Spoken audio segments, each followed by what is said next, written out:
Привет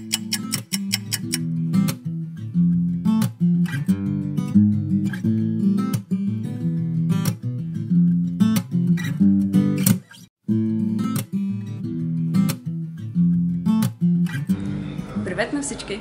В момента се намираме на лекция по международно частно право, най-голямата лекционна зала в България. Това е емблематичната 272 аудитория на юридически факултет към Софийския университет. Аз съм Илина Дякова, завърших първа езикова гимназия Варна през 2012 година, а в момента съм пети курс право в Софийския университет. Аз съм Петър Гайдаров от Пловдив. В момента уча втора година математика в Кембридж в колежа Сейнт Джонс.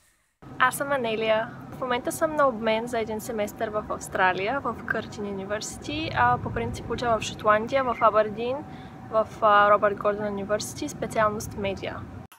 Здравейте, аз съм Симеон и в момента ме гледате от компютърната лаборатория в Кембридж, Великобритания. Здравейте, аз се казвам Иван. Завърших висшето си образование в Глазгоуският университет, Шотландия. Учих мехатроника. Здравейте, казвам се Станислав и съм четвърта година студент в Йейл, САЩ, като изучавам чиста математика. И в момента кандидат съм за докторатура, пак математика. След завършването си започнах постоянна работа. В момента работя в този град, в който се намирам, Колчестър. Занимавам се с симулации и с термодинамика. Здравейте, казвам Станислав Славов и съм първа година студент в университета в Принстън. Здравейте, аз съм Елена. Уча контртероризъм, магистратура в факултета по криминалистика в УКЛАН, University of Central Lancashire. Бих ви посъветвала, когато търсите университет, да разгледате какви неща предлага. Например, моят университет в Шотландия предлага обмен за един семестър или за една година. И също така през втория семестър на третата година мога да си намеря стаж за 6 седмици или 12 седмици. Мина доста време откакто завърших първа езикова гимназия във Варна през 2012 година, когато и реших да уча електроника в университета Манчестър. 3 години по-късно имах късмета да бъда приет за магистратура и докторантура на стипендия тук в Кембридж. Изследвам изкуствен интелект. Освен това, специалността математика в Кембридж е известна като най-добрата в Англия и една от най-добрите в света. Тъй, че избора беше сравнително лесен. От друга страна, специалността ми позволява да се занимавам както с чиста, така и с приложна дейност, тъй че в бъдеще имам шанса да реша. Математиката тук е на изключително високо ниво и според мен Принстън е може би най-добрият университет за математика в момента в света. Една от причините да избера правото е, че исках да разбера как функционира обществото като система, как се създават правилата за поведение и как хората защитават интересите си в тази общност.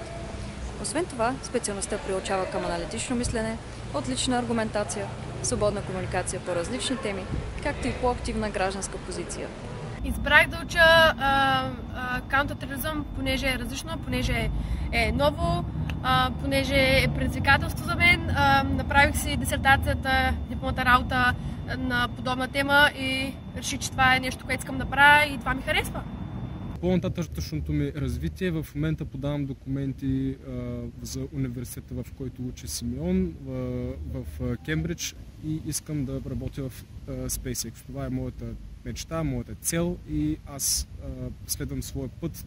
Нещо, което ми направи впечатление за хората, които са тук, е, че всички са напълно нормални хора. Не се страхувайте от неуспехи.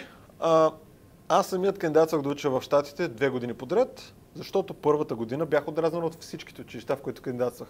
Може би най-важният съвет, който бих могъл да ви дам е да не се страхувате или срамувате да задавате въпроси. Бих ви препоръчал като обращение към вас просто да се занимавате с това, което най-много ви харесва. Това е най-важното. Да ви доставя удоволствие нещо, което правите. Следвайте се мечтите, учите това, което искате да учите. Кембридж, между другото, е страхотен град. По английски стандарти. Има поносимо време, много зеленина. Единственото отрицателно нещо, за което се сещаме, е, че има много малко хора от Варна. А понякога наистина изпивам носталгия за града. Така че имам 2 послания към всички вас. На първо място, моля поне някой от вас да дойде да ми прави компания тук в Кембридж. Да разширим варненското общество. И на второ място, надявам се да видя повечето от вас на следващата стъпка. Пожелавам късмет на всички Чао, чао и до скоро!